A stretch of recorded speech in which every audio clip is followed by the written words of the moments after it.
If you just got your first 35mm film camera and you want to make sure that everything is in working order before you waste $30 to $40 on a roll of film and processing, here's the first couple things you want to check. First, you want to differentiate if you have a point and shoot or an SLR camera.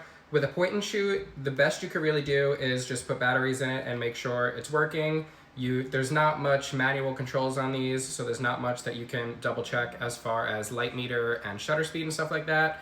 But when it comes to the SLR cameras, there's a bunch of things you can do to make sure they're working perfect. First thing that I always do when I get a new film camera is make sure that the shutter is working. So what you can do is just open the film back, wind it up, and go like this. If you see it open and close and you can see through the lens, you know that the shutter is working. And what you can also do is just test it at a bunch of other shutter speeds. So put it really high, put it really low, and just make sure that they're all working. Next, what I'll do is I'll take off the lens and make sure the aperture is working.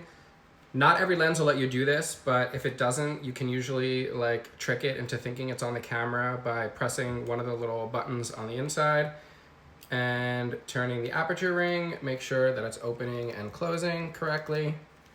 And then you know that your shutter speed and aperture are working. If you have one of the newer, fully digital SLR film cameras, it's kind of harder to see if the aperture is fully working, but you can double check the shutter speed. Just set it to manual, open the back, and there you go. And last, and arguably the most important, but the reason why I don't put it first is because there is other ways around it as long as everything is working, is the internal light meter.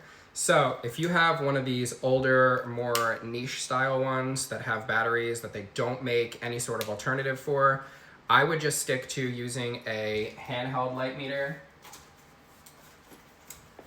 like one of these, or you can just use the light meter app on your phone. I know they have it on iPhone. I've used it so many times. It is reliable and dependable. So you can just use that and set your ISO that you have on the film into your phone. Point your phone at what you're taking a picture of, and it'll give you the correct shutter speed and aperture. If you have a film camera that takes batteries that they still make, say AA or the little LR44 batteries, the reason why you want to make sure that you get a direct alternative battery is because if the voltage is off, the light meter will be off.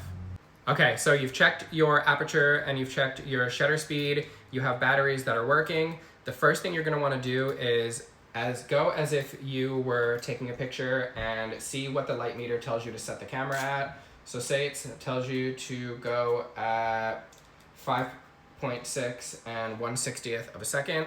I would usually get my digital camera, set the ISO on my digital camera to the same as the film, and see what that told me to use in terms of shutter speed and aperture, and see if it matched up. If it didn't, then I would know that my light meter is most likely not working. Or if I don't have a digital camera to do it with, I would use the light meter app on my phone or a handheld light meter. The reason why I don't think this is very important is because there are other alternatives to internal light meters, so you can just use a handheld one or the app on your phone. After you've done all those steps, you know that you are on your way to taking some great film photos. And always remember that film is very forgiving, so you can slightly underexpose or slightly overexpose and you'll be perfectly fine.